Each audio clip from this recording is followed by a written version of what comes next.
First model का third example है। यहाँ पे क्वेश्चन है the ratio of boys and girls studying in a school is 22:23। If the number of boys 200 less than the girls then what is the total number of girls.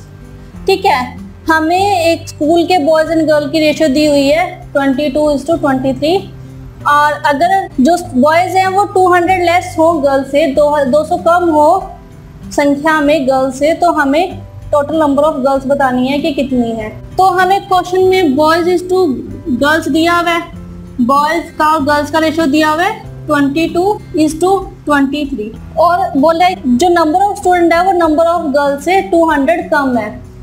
तो हमें यहाँ पर ratio दी हुई है, तो अगर आप ऑब्जर्व कर रहे हो कि इनके रेशियो के बीच का जो डिफरेंस है वो है 1, है ना। 23 और 22 के बीच का जो डिफरेंस है वो 1 है। 1 पार्ट, क्योंकि इनका जो डिफरेंस है वो 1 पार्ट है तो माना कि ये x है और 1 पार्ट की यहाँ वैल्यू दी हुई है 200, क्योंकि जो नंबर ऑफ बॉयज है वो 200 लेस है नंबर ऑफ गर्ल्स से।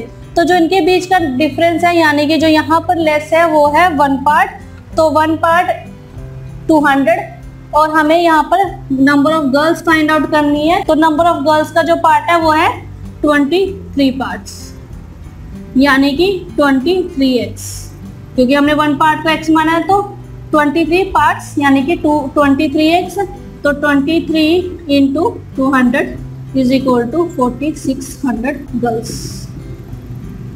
तो क्वेश्चन में जो हमें गर्ल्स पूछी गई हैं वो है 4600।